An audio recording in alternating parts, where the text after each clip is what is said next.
Hello, and again, welcome to Bit Depth. I'm Santiago Ramones, and this is Caleb. Hi.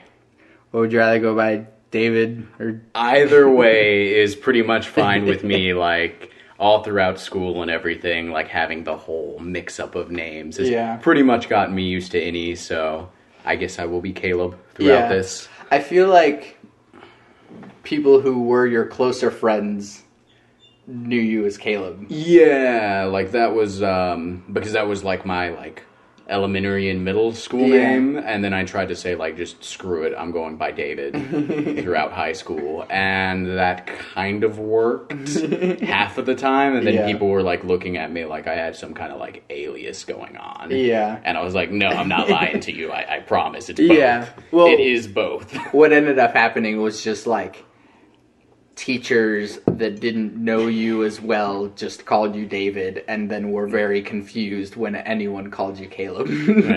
Yeah, it was interesting. Yeah. Okay, so what do you do, or at least what do you want to do?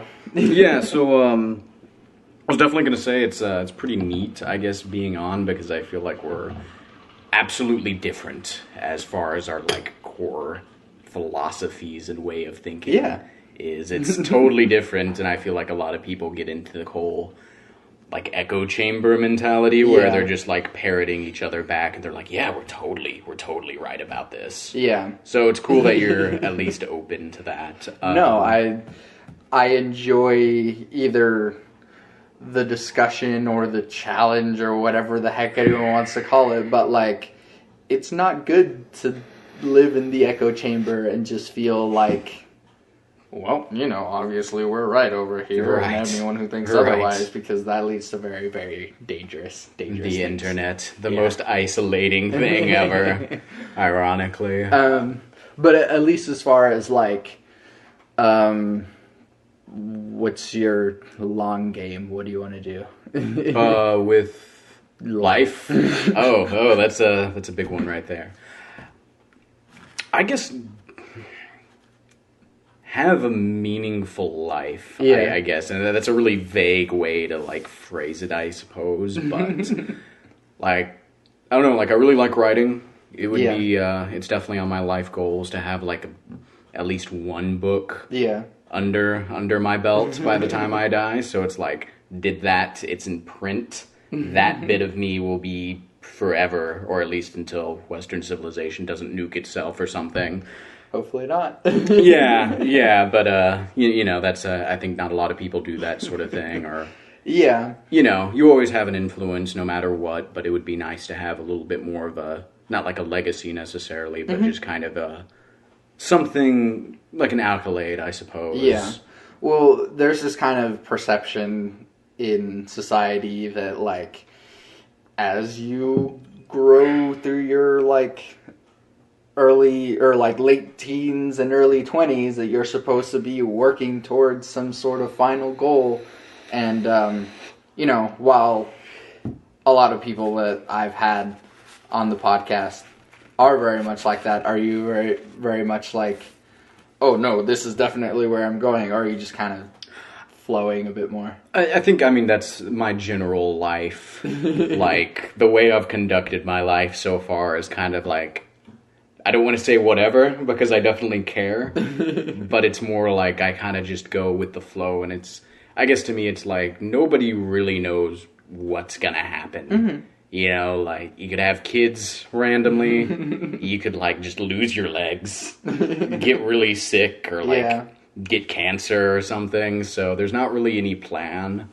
And I don't think anyone really figures it out, is the thing. I think there's, like, this perception that, like, after I get through college and after I get that career, I will know what I am. And it's like, you're better off, but you have no clue, like, what you're doing. You're still, like, just like this kid with Play-Doh and is just, like, dumbfounded by the whole thing. And I really like that because, again, we're kind of, like, on the opposite side of that, where while I do really embrace a whole lot of, like, adapt and grow wherever life takes you, I still have, like, a well, I'm going to finish school, and then I'm going to do this, and then I'm going to do this. Hopefully, if stuff goes according to plan. Yeah, no, I mean, like, definitely, I mean, I definitely have, like, the, like the, I guess, picket fence style dreams, too, like, I've got the whole, like, I want my house to look like this, I want my career to kind of be, like, in this fashion, and just kind of general, like, outlines of, like, where I'd want to be. Whether that happens or not, that's totally subject to change. Of course. So what is the, like, ideal career for Caleb? I mean, if anything, I mean, it would definitely probably... I mean, it'd be amazing to just be a writer. Mm-hmm. That would be... Like, if you could just choose, like, pipe dream to the max. Like, this is what is great. Definitely writing. Like, that, or I've always kind of had the whole...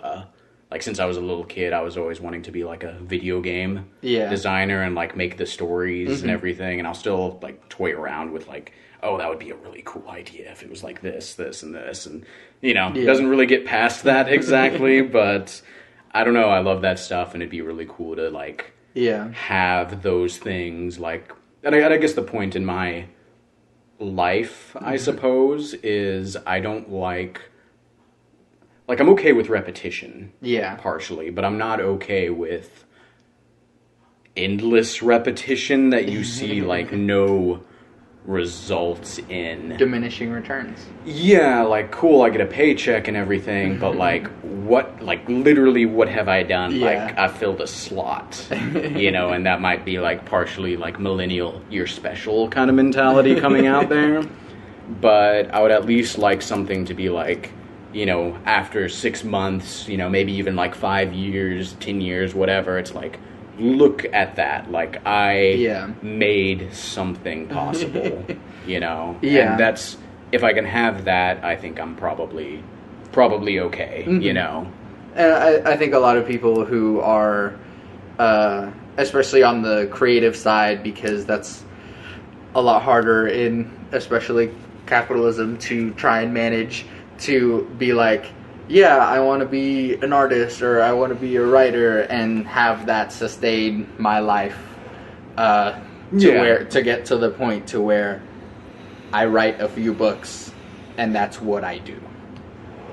Rather than being like, I also have a day job to try and survive. And I think and I think that's really, I think a lot of people kind of get upset over, like, the I can't necessarily make money off of this thing, but there's a lot of artists who were just completely unknown. Like, I think Sylvia Plath was, like, kind of well known when she was around, and then after she killed herself, like, everyone's like, Sylvia Plath's the best. Never saw, like, would have never known that stuff was going to be, like, a huge lasting legacy. And so I think there's kind of like a gamble with that, like, your life may seem like it sucks because you're living the poor starving artist, and I'm not saying that's what I want to do, but I think that's kind of the risk you take, is it's like, you could die and never understand the implications of your work, you might be discovered like 30 years after you're gone, and that's just how it is. So, I mean, if you really want to do it, you just kind of go with it, What kind of stuff would you write?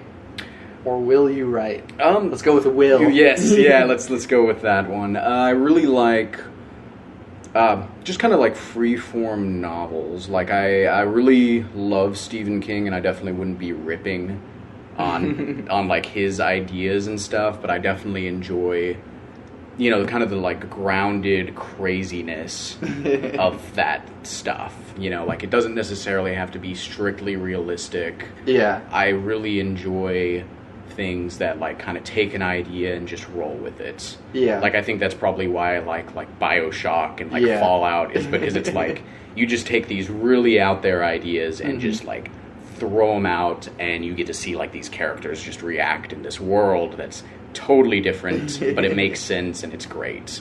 And I think that's why people kind of like the zombie apocalypse theme, is it's you basically get to like reduce people to like caveman times, but with guns and technology and stuff, which is really neat. And I think that's kind of why like that genre is popular. Yeah. So.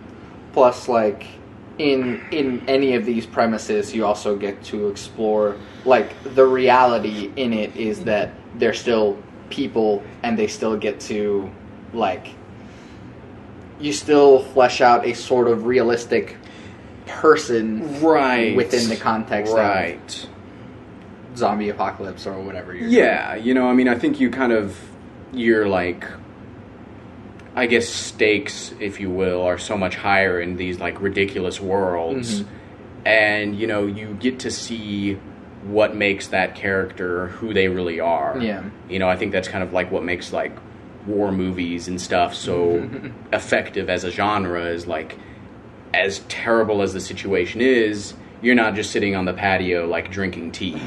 You've got to do something, and you've got to see like what is at the core of who you are, and crazy situations bring that out. You kind of have those moments, I think, in your life where it's like something really weird happens, and that kind of can define you as a person depending on your choices, and you may not get those choices again. What brought you to that kind of stuff? Like, you obviously don't grow up reading nonfiction to try and write like Stephen King or something. I was read to an obnoxious amount growing up, which was awesome.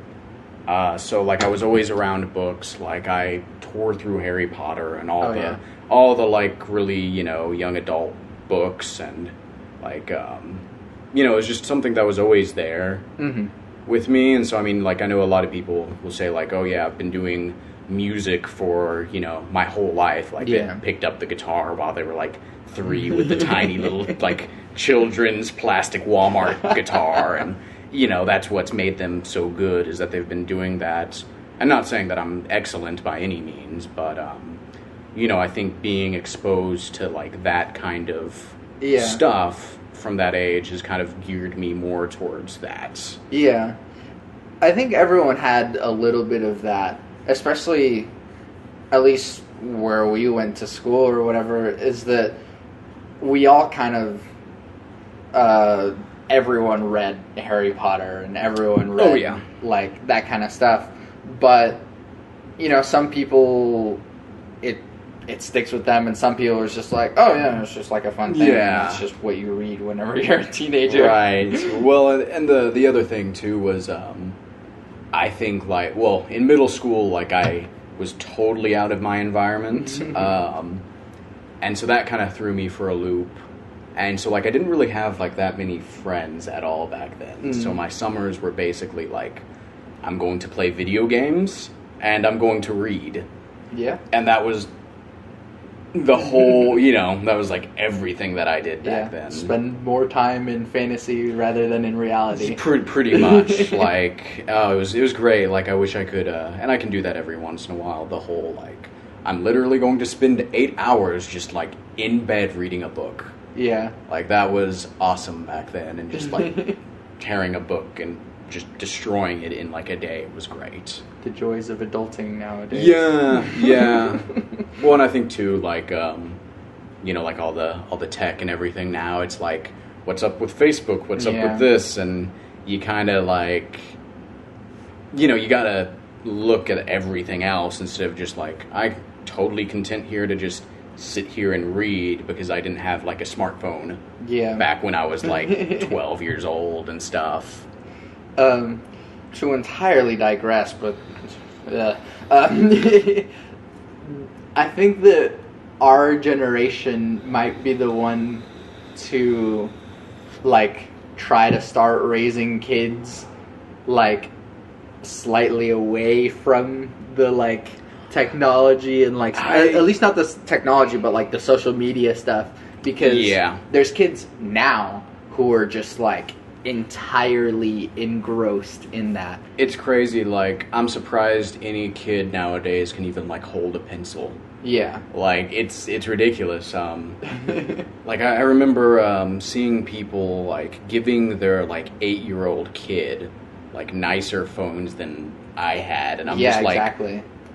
why? Like, that's insane. And you know, if like my metaphorical kids that I will one day have, like, I don't think I'll really give them a smartphone until like probably like high school, and maybe, Yeah. and even then it'd probably be like, you're gonna have to work for that if you want a smartphone. Exactly. I'm not providing this for you. You don't need it.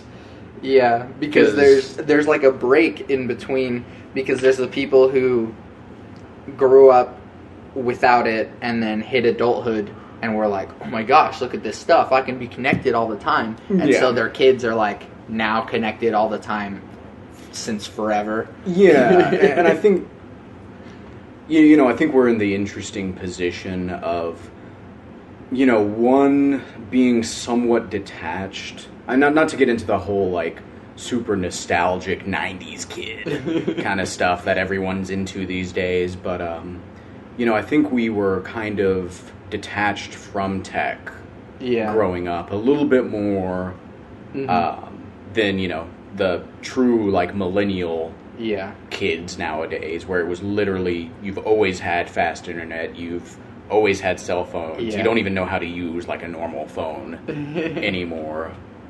And, you know, I think like the parents of those kids didn't really understand, like, maybe you shouldn't let your kid stare at a screen for like 16 hours Yeah. a day. But it's so easy. It is. No, I mean, it's Parenting is so easy with an yeah, iPad. yeah. You know, I think it's kind of like people were freaking out.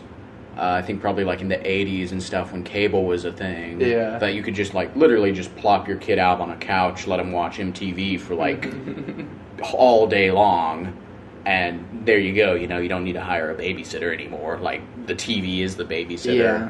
But now it's gotten to the point where it's like, it literally will just occupy all of their Yeah. time.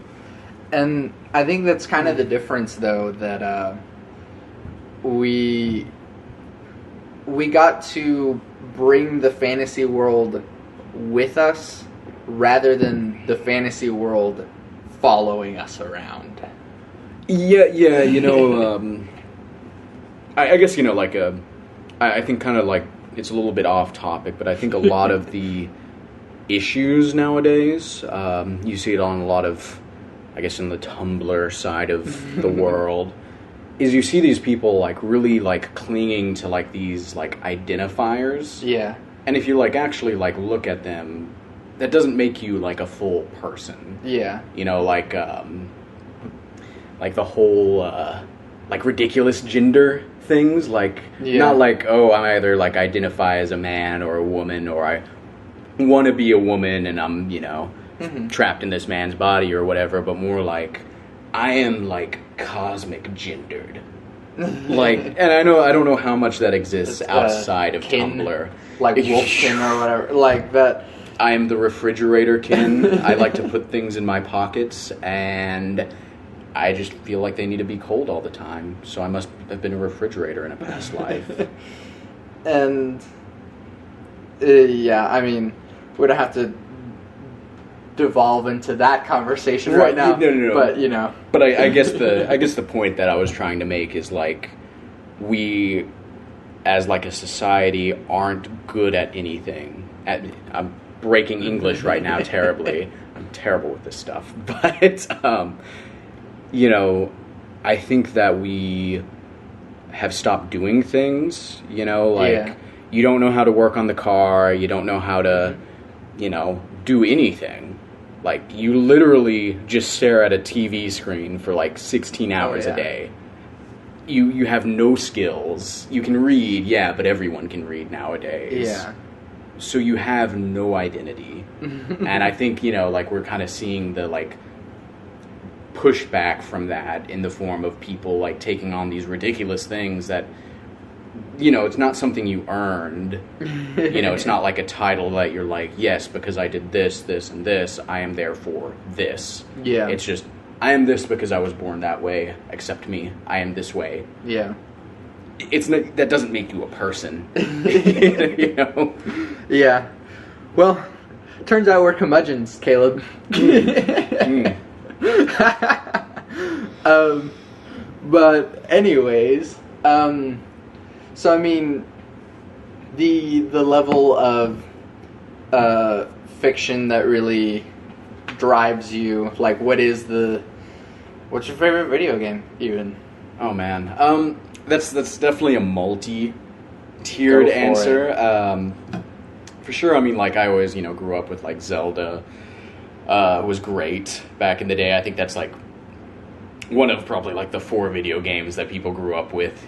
Back in the day. It was surprisingly not me. Yeah, well, it was like you either were like on that side, or you were like doing like Final Fantasy, or Mario, whatever.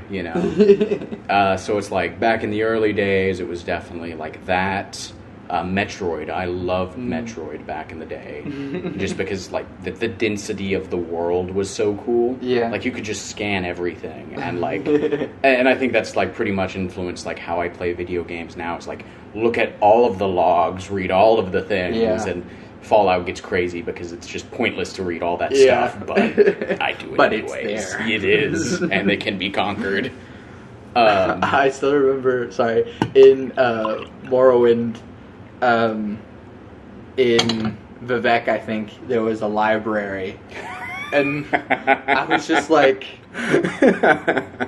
I spent a little while in there until it got to the point where I realized none of this matters. No, it's just I saved a lot of time realizing that it didn't matter. Yeah, well, but it's still interesting. Yeah. And that was before. I mean, that they didn't have audio logs, because audio logs, it's at least like, okay, press down and you just listen to it. Yeah, I can still continue killing people while a story is still unfolding. Yeah, but at least they were only like 5 paragraphs, or like some of them were ridiculous, like 15 pages in like a volume of like 20 or something. Which is what does happen in like Fallout and Elder Scrolls. Yeah. And then just totally has terrible actual storylines. Yeah. But no, it's like that. So those were kind of like my big early day video games. Recently, definitely BioShock. Pretty much probably takes the cake. Just because the world building is so neat. Just the ridiculousness of Rapture is wonderful. It's so great. Like just the putting an ideology, just making it a game. And cranking it up to 11. Right. is awesome. BioShock Infinite is just ridiculously trippy and great, which it makes it so much fun. The original BioShock, for whatever reason, inspired me to read Atlas Shrugged. Really? Yeah. Really? And I'm sure you disagreed with just about all of it. It made sense, and then I understood it, but I just didn't agree. Right, so not an objectivist at all, then. There are extents to which I can agree with it, and then all other extents to where I'm like, but that's stupid. Oh, okay. Not stupid, but like... You just don't think it would work in reality? Not for a sane society. That asks the question, though, is humanity sane? Which I'm gonna have to say no.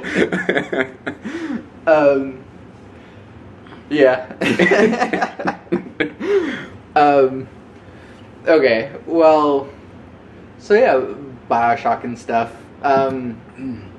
So I mean, you like interesting worlds. Yeah, just that sort of just world building's really cool. And I guess it's really neat to watch, like, if you look back in time, nothing was as Art Deco as Rapture was. There was never that kind of world in existence, but you get to see what it would look like if it literally was fully realized.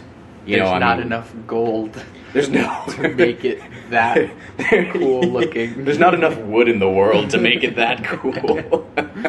But yeah, seeing that, and then like I loved Fallout 2 just because of the 1950s feel to it, and just the whole white picket fences just being demolished. Oh yeah, and just the ridiculousness of being in a world that's just so optimistic and happy, and it's just all ruins now. It captured it so well though, because while it was so optimistic and being like, oh, this is the American life, but then also like, but make sure that your storm shelter or your fallout shelter is well stocked, because those commies are surely gonna nuke us. Right. And I think I was watching this thing on YouTube. It was talking about just kind of like the way, I think it was Wisecrack, if you've ever watched any of their stuff. A little bit. And they were talking, it might have been them, I could be totally wrong, but it was basically talking about how even the fallout shelters were like presented in this like happy, like make a life for yourself in this underground bunker where you have like 5 feet of room. It's luxurious, and even then it's like, it's still happy. Yeah. Like the idea of all of Fallout, it's, the world was a happy world. Yeah. Forcefully, like, getting nuked is terrifying, but they're gonna make you excited about once it happens. Yeah. That kind of stuff makes me sort of excited to see what kind of worlds you would build. Yeah. No, I am definitely looking forward to that kind of thing, for sure. Can we get a hint of like something? Have you been like tossing around this idea of? So, I think kind of what made like both the BioShock series, from BioShock Infinite, the 1912s, or the early 1900s. Having, that, and then Rapture placed in the 50s, but in the Art Deco style, and then, the just totally mid-century, like, culture of Fallout so cool, was the way that it just built that world, made it fully realized, and really cool. And I've thought about, it is kind of just like taking what I've seen and just kind of, like, rolling with it. But I think a Roman world would be amazing. Like, if you could imagine a world that's like about as advanced as ours, but if Rome never fell, like the architecture, like what would a Roman car look like? That it's a really weird idea, and like this idea of like like heroicism, and just like this just crazy like weird mix of mythology and all that stuff, but just planted in like a almost modern setting, I think would be really, really neat. Man, I'm already interested. I'm pre-ordering your book that hasn't been created yet. Yeah. But that would be, I think it would make a really cool video game world. Oh yeah. Though that would be my idea with that one.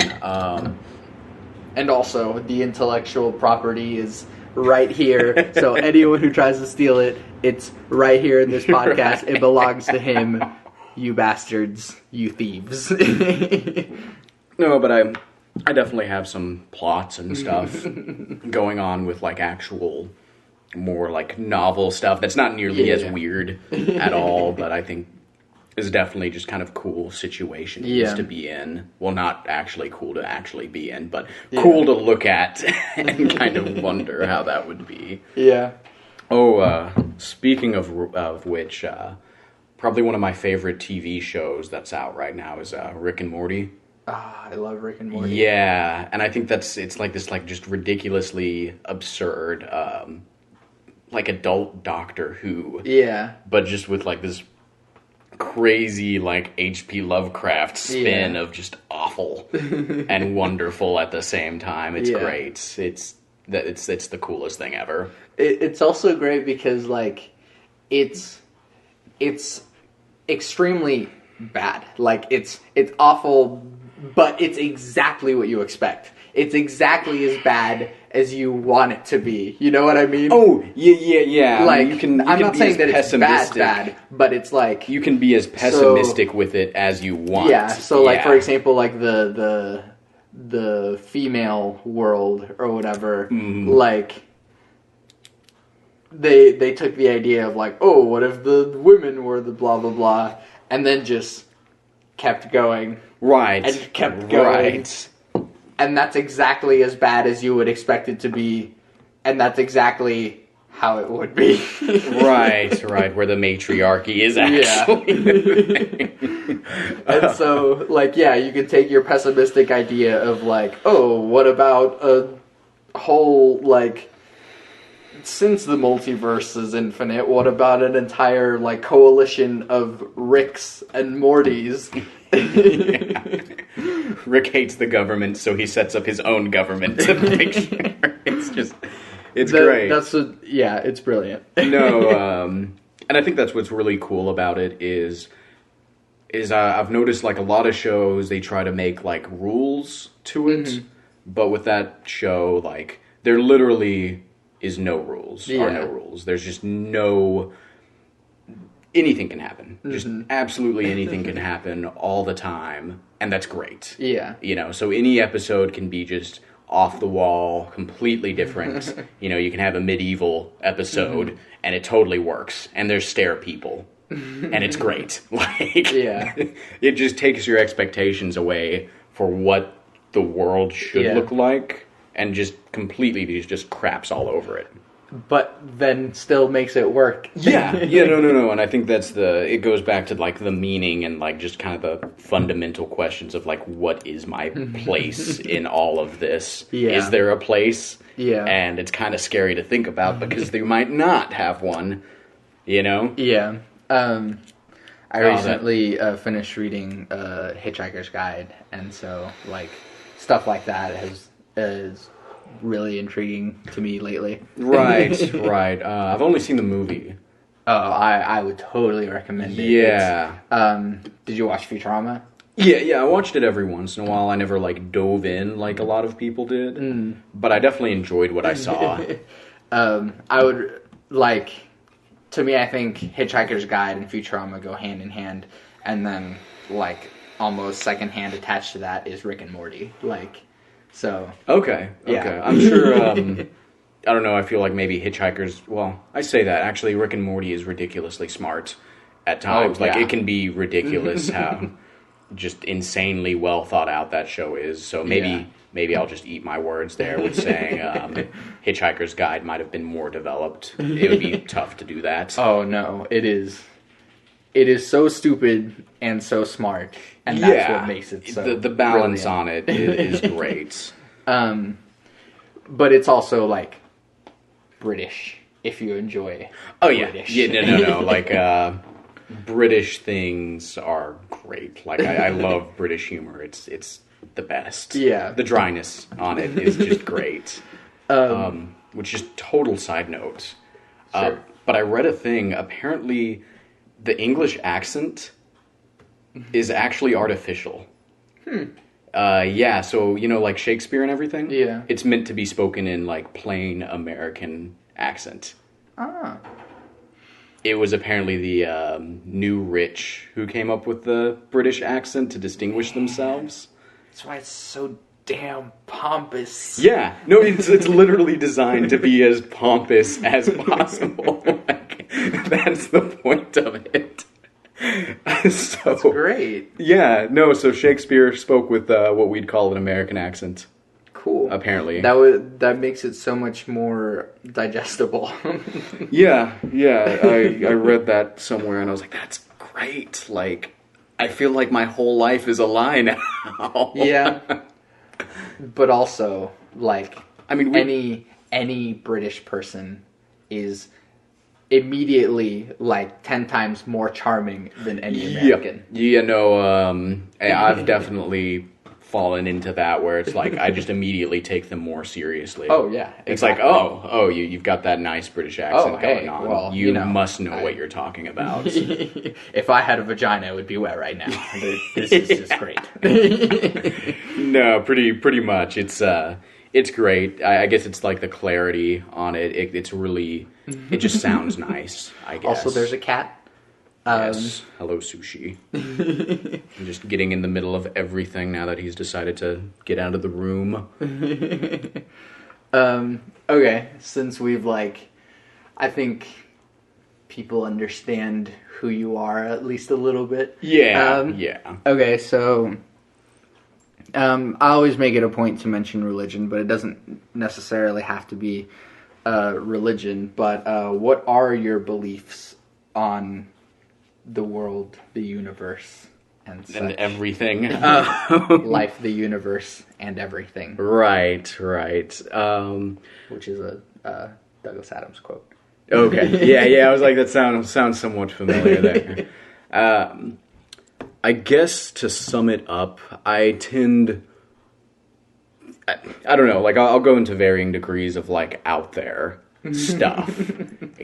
Part of me is maybe the multiverse is out there and really you're just resurrected over and over and over again as yourself, and you just go through different options. And the reason your life is the way it is now is because you're riding along the average of the infinities.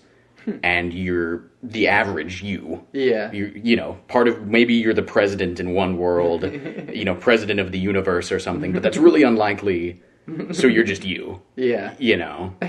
So I go from stuff like that to it doesn't really matter because who knows? Yeah. And so I guess to sum up my more realistic philosophy, it would be summed up as, I guess, a philosophy of freedom. Yeah. More or less. I think that is pretty much the vital end.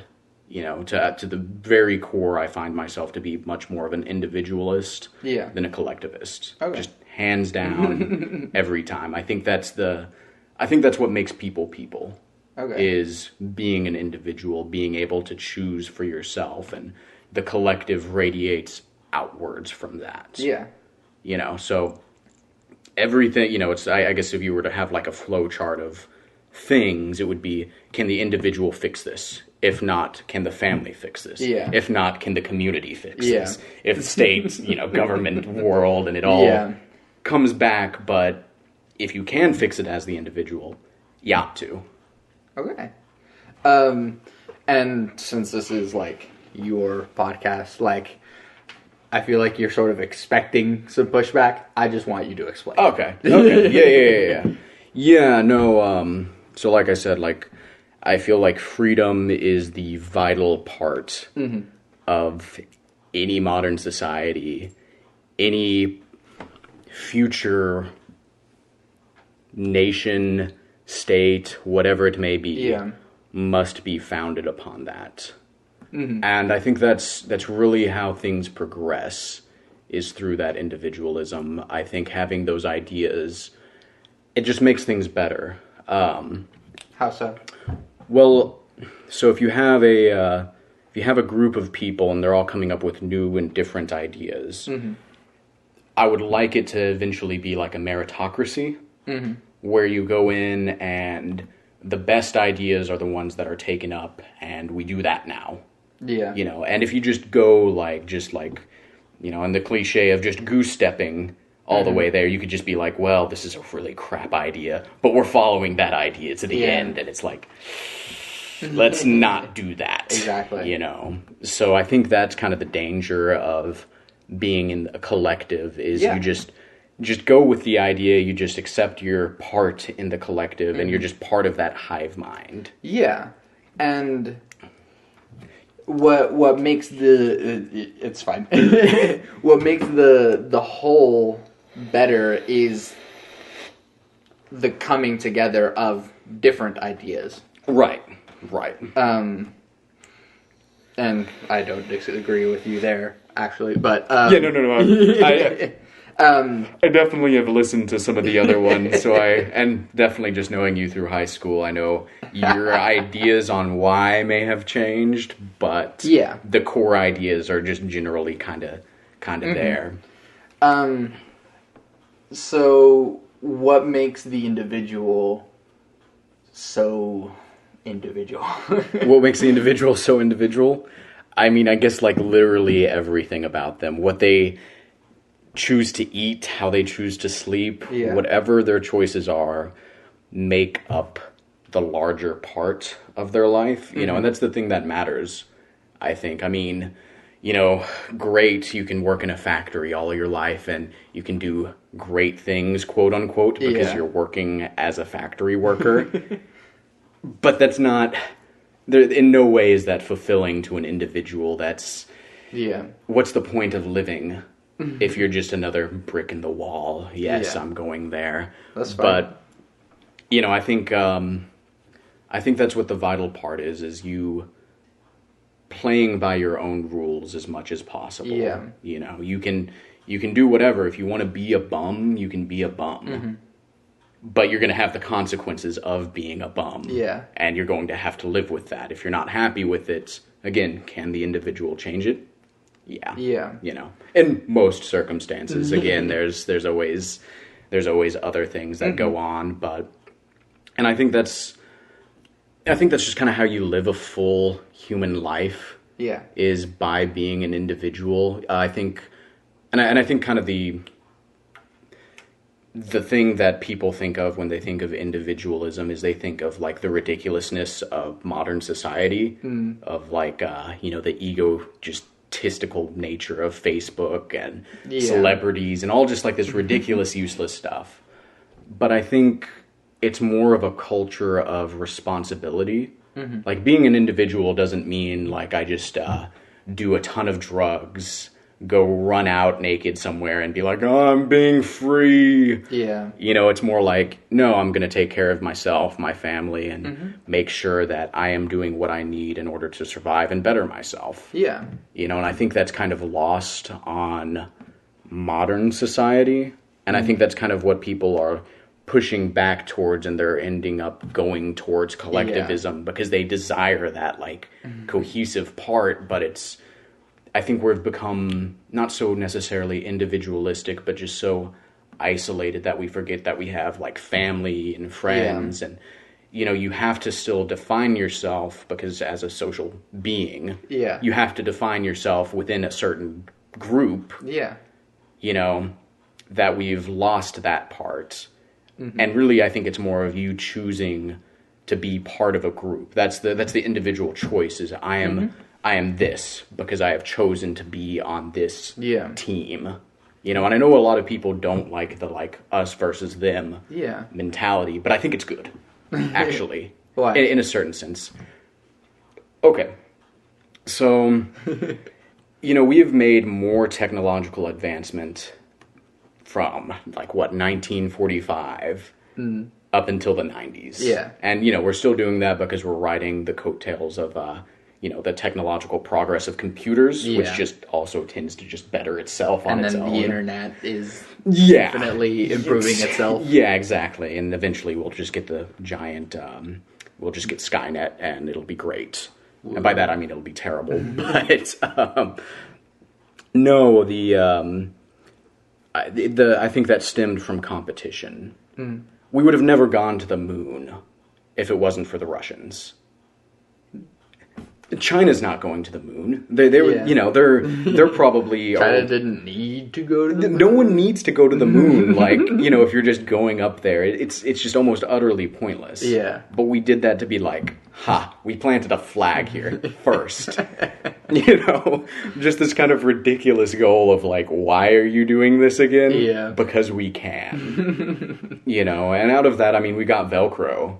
I mean, if that's not enough to justify the Cold War, then I don't know what is. But, you know, we got all of these awesome things. You know, we can have actually good rockets.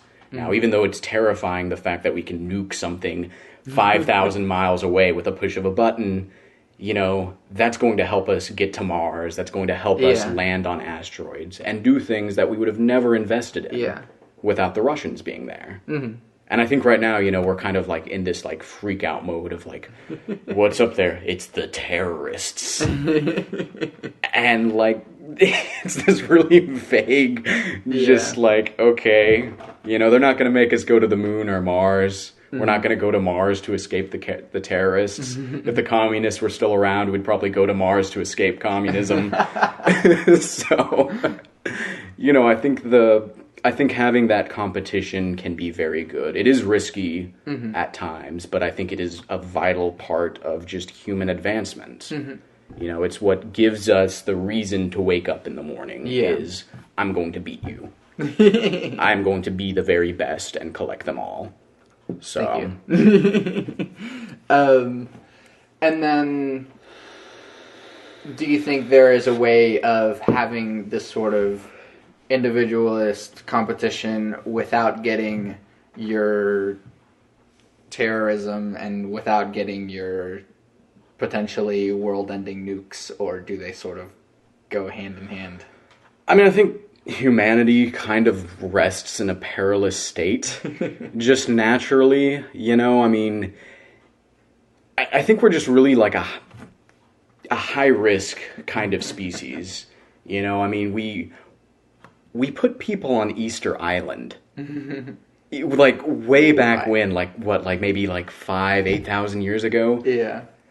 Who cares about Easter Island? Like, it's this little tiny speck of land, and some dude is like, I'm just gonna sail off into the ocean and find something. Yeah. And they did. Yeah. And there was probably like 50,000 people that did the same thing and is just drowned, And I think someone did. Right. And then they built giant heads for some reason. Underneath, there's actually a body. Oh my, it's... yes. It's awesome. Yes. Yeah, people are awesome. And so, I think we've always kind of been that high risk, high reward. Like, we're the only thing that can literally destroy the Earth. Mm-hmm. And we're also, like, the only thing that we know of that can bring life and seed it into other worlds and bring nothingness to life. Yeah. I know that might sound egotistical as, like, a human, but, a gorilla and a chimp's not going to do those kind of things. Yeah. And even... kind of one of the things I was reading is Neanderthals didn't have that, like, ridiculous tenacity that, Homo sapiens had. Yeah. You don't find Neanderthals in these random islands. Yeah. Just these really remote locations. They were like, it's cold up there. I don't like the cold. I'm not dealing with that. And they just stopped. They were like, there's a giant ocean there. I'm not dealing with that today. Oh, yeah. They just went back to bed and called it good. And they died. Yeah. So I think there's always that, like, world-ending possibility with people. And I think that's kind of what makes us special. Yeah. How do you think we don't destroy ourselves? Like, how would you go about not destroying humanity? Yeah. What can we do? I mean, probably just get to Mars, man.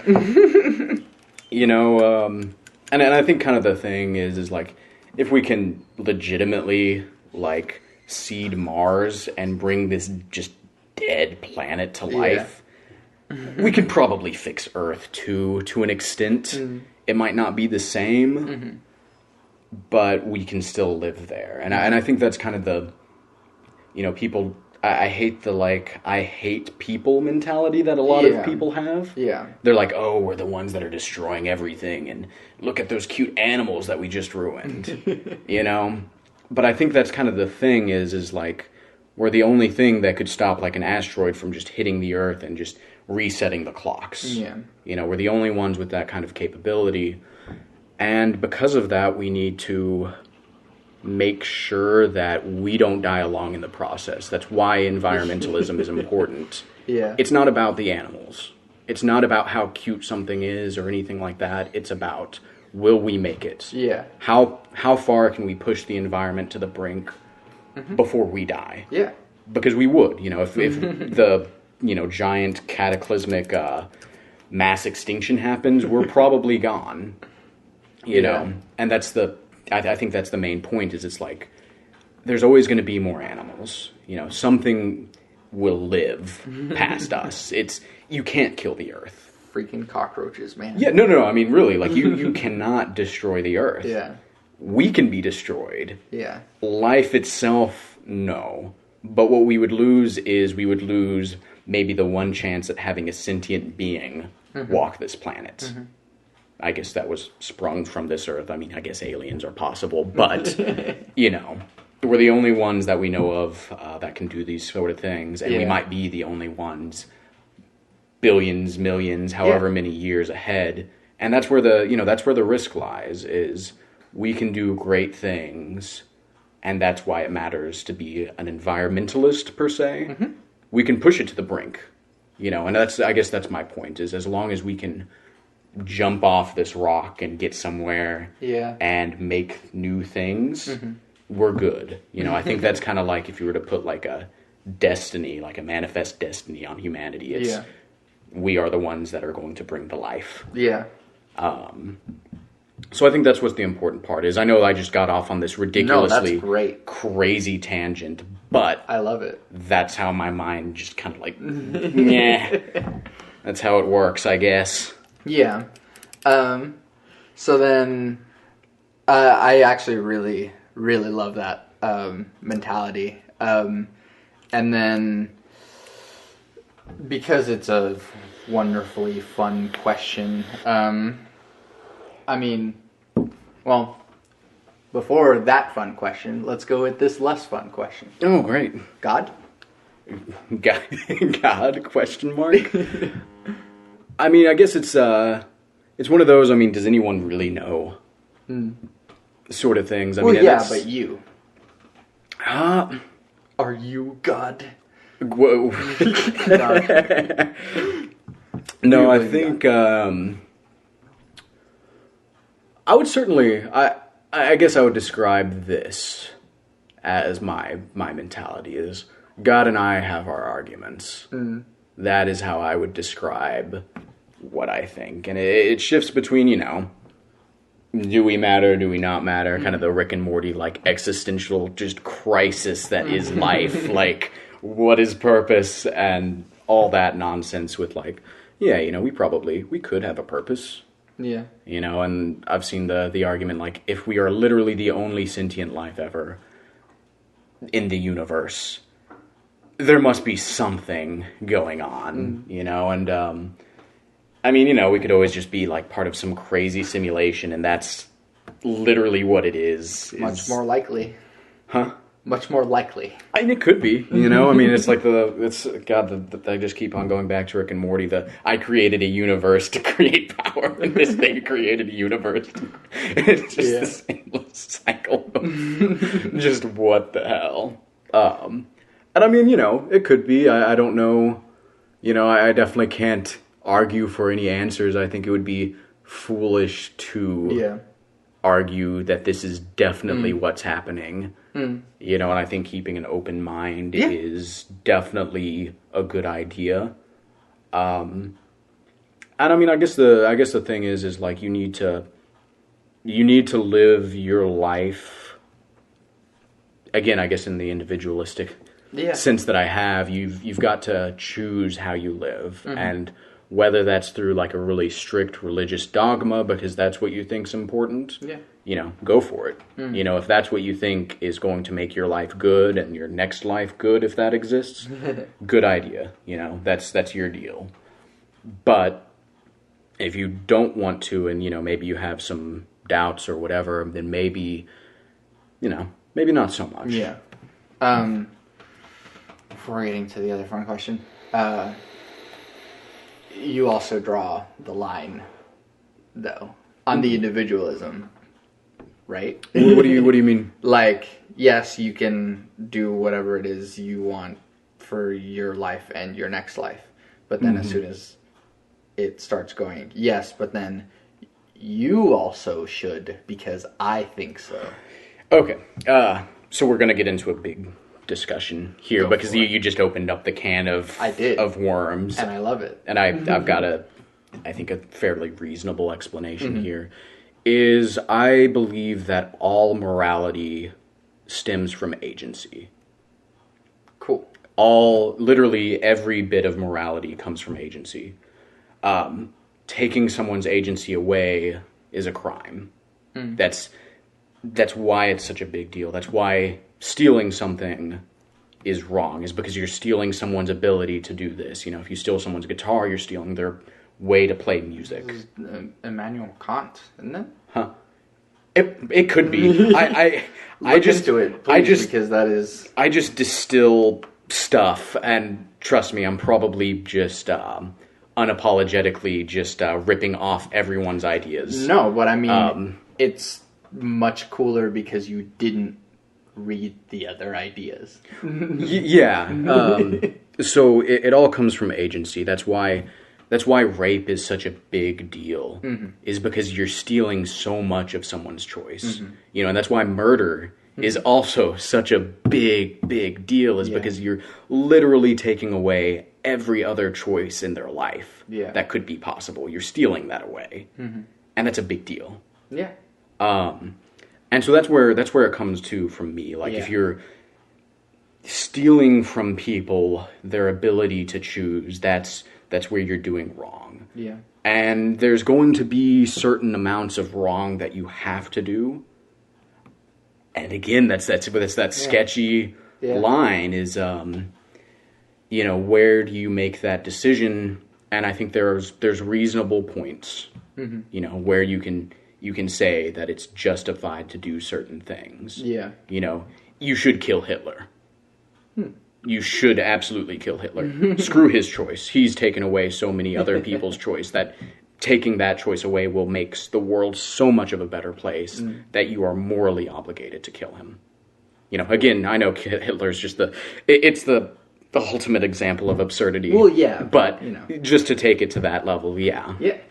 You know, so I think, again, you know, I remember back in high school, I remember I was really surprised by your ideas on, self-defense. I don't know if you still hold those ideas to be... I don't even remember what you remember. You were, and correct me if I'm wrong, but I remember you were a complete pacifist. I mean, not necessarily pacifist as in you won't throw blows. You're... you would play the non-lethal version of Deus Ex, and you would just stop, like... I'm still... You're still... Okay. Yeah, and I still disagree. No, that's fine. And that's basically because I think there's a certain amount of risk that you take in those things, you know. There's a certain amount of... you know, how much are you willing to sacrifice, and is it your place to put those things up, you know? Like, I remember I said, like, what if someone broke into your home, is that's on... the usual example. A bunch of drugs on them, they're just crazy, you know, they're doing crazy things. You know, and I remember I asked you, like, you had a gun in your house, would you blow them away? You know, and my answer is still, like, do it. Just done. Like, I feel like... And that's that. Right, and I think there's the other... I want to emphasize this to make my logic a little bit more consistent. I think when you do certain actions, you take away your... you enter into, like, almost like a state of lawlessness. Yeah. You know, like, as soon as you break into someone's house in a malicious way, you have crossed that line. You've gotten rid of your own agency. Right, because you are attempting to steal their agency. Yes. So that's when it just becomes just the Wild West, you know. And it is something, you know, I'm not saying, you know, if you can, like, definitely talk someone down from something, you know, take that. But I guess my opinion on it is, yes, you have to be prepared to do that because, you know, as, you know, I guess... you know, if you were the one with the metaphorical gun in hand, are you really the arbiter of your family's choice on whether you want to put them at stake if he's going to do some, you know, they're going to do something crazy? And I don't think you are. You know, I think you are morally obligated to go in and make that choice. because you cannot put them up Yeah, for sacrifice. I totally see that. So that's kind of my big spiel on that. But yeah, no, agency is absolutely the founding principle of everything. There are books like philosophers have outlined that almost like exactly as you worded that. So good on you for deducing. I don't know. I mean, it's one of those things. We live in such a... Yeah. There's so much information. Exactly. How much is my own? Exactly. Okay, and so the second big question I was going to ask is, the first one was God ? Mm-hmm. The second one is free will ? Free will. I think there is free will. Maybe it's my desperate need to cling on to free will to be a thing. And I think there is, I think it's foolish to take that away, to say like there is no free will, you're just a victim of your circumstances. That's it. I think that's, even if there literally is no free will, you're limiting people by saying there isn't any. It's one of those like double thinks that is almost just vital to human existence, I think. And I think it does exist. I think as wild as the human brain is and just ridiculously weird of a situation that we're in, I think it certainly could exist. And I think we're as flexible as a species as we are, I think we've gotten a little bit of evidence from that. Like, I think it's vital that we live within our nature, but there's still like certain parts of our nature that we might not want to emphasize so much and emphasize others. Like monogamy is a pretty weird thing, but I think it's one of the most noble parts of being human. The fact that you've made this choice and contracting. Right. Yeah. I mean, literally. Yeah. I mean, under right now, it is a literal contract. Well, I mean, yes, for marriage, but I mean, yeah. And I think that's a noble aspect of living. I think that's something that's really, really special. With people, and you don't see chimps acting that way. They never change what they are unless you really screw something up with them. But we do that willingly. Like. You got communists and you got capitalists. You've got all kinds of systems just working. And, in some ways it's almost like, well, which is better? They're not necessarily, some of them not necessarily better. You can objectively say some are better than others. Definitely.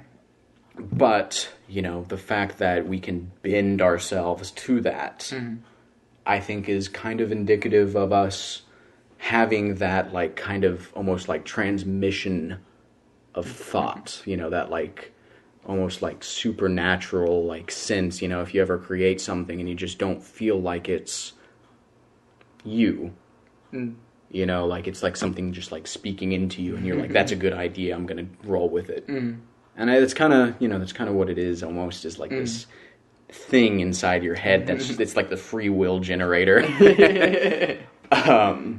So no, I really, maybe it's my desperation to cling on to that idea, and that kind of goes into my weird multiverse theory, is the aggregate of your choices make that happen. Is that's what it is you and the rest of the world making all of these decisions to make that possible. That's awesome. So I really want to believe in free will. It would be great. And then even if it didn't exist, the question's almost pointless, because then it's like, well, my life's already determined for me. So I'm not going to jump into the fatalistic thing, but because this is your thing. But no, yeah, I mean. As much as you want to get into whatever, I'm definitely okay with pushback. Yeah, but at least for this one. So yeah, I think we've reached a good. I always enjoy whenever like we get to that point to where it's like this like explosion of ideas, and then like whenever you finish, you're like, yeah, and then we laugh. Yeah, yeah, just the amorphous blob of like I don't even know what I just said, but it works. Yeah, exactly. So yeah, this is Caleb. I don't know if you want to say your last name. Nah, or... it's fine. Yeah, it's fine. So this is Caleb, and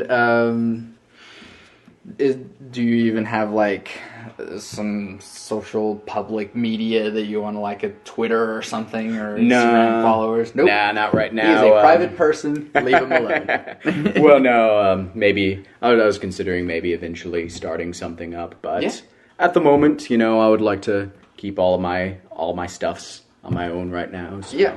But when you do, let me know, and because then other people will know. It's great. So yeah, this is Caleb, and I'm Santiago Ramones. I said that at the very beginning. At the end of each podcast, I sort of say my quick 3-thing philosophy, which is love never fails. It's going to be okay. I might be wrong. Thanks for listening.